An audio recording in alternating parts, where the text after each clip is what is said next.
أهلا ومرحبا بكم على قناة كوكوت مينوت.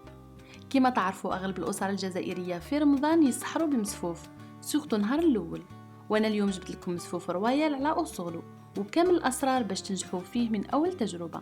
ما عليكم غير تشوفوا الفيديو للآخر وتكتشفوا الوصفة.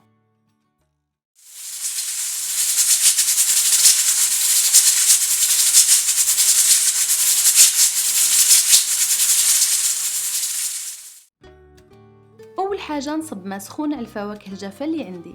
أنا هنا درت مشيمشة كيوي وزبيب، وانتم ما تقدروا تستخدموا أي نوع فواكه جافة عندكم وإلا تكتفيوا بالزبيب. أنا هنا رايحة نخلي الفواكه الجافة تاعي مدة ربع ساعة ومن بعد نصفيها. بالنسبة للمشيمشة والكيوي رايحة نقطعهم مكعبات والزبيب نخليه كيما راهو ونروح نفور البربوشة تاعي.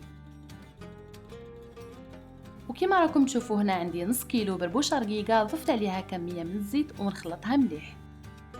وبالنسبة للنوع تاع البربوشة لازم رقيقة.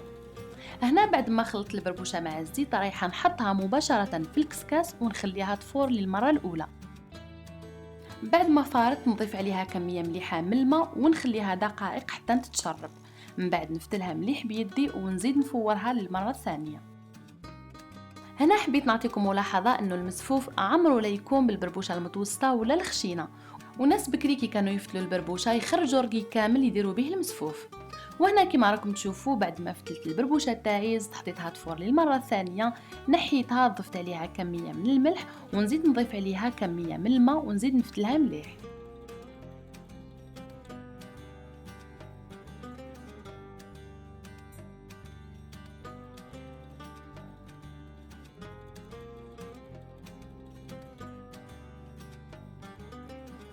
وهنا بعد ما فتلتها مليح رايحة نرجعها تفور للمرة الثالثة.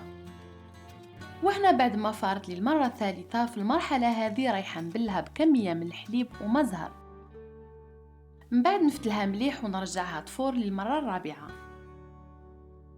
والمرة هذه رايحة نحط الفواكه الجافة تاعي في الكسكاس ومن بعد نحط فوقهم البربوشة ونحطهم يفوروا.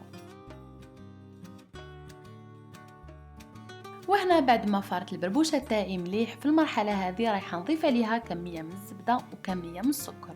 بالنسبة للسكر نتوما اللي تتحكموا فيه. من بعد نخلطهم مليح ونرجعهم يفوروا للمرة الأخيرة.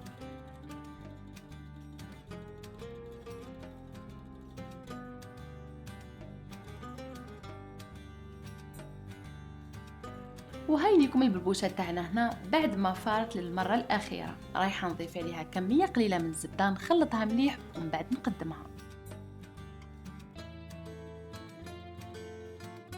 هنا بعد ما تحطوا البربوشة تاعكم في طبق التقديم زينوها بأي نوع مكسرات عندكم وزيدوا لها لي سوريز كونفيت وقدموها. هكذا رايحين تتحصلوا على طبق شهي ومعمر بالألوان سورتو نهار الأول تاع رمضان. حضروه بالطريقة هذه وفرحوا به العائلة تاعكم. ورايحين تتحصلوا على مسفوف بنين خفيف ومعبق بريحة مزهر. متأكدة رايح يعجبكم ويعجب العائلة تاعكم بزاف. وفي الأخير ما عليا غير نقول لكم رمضان كريم، تقبل الله منا ومنكم صالح الأعمال.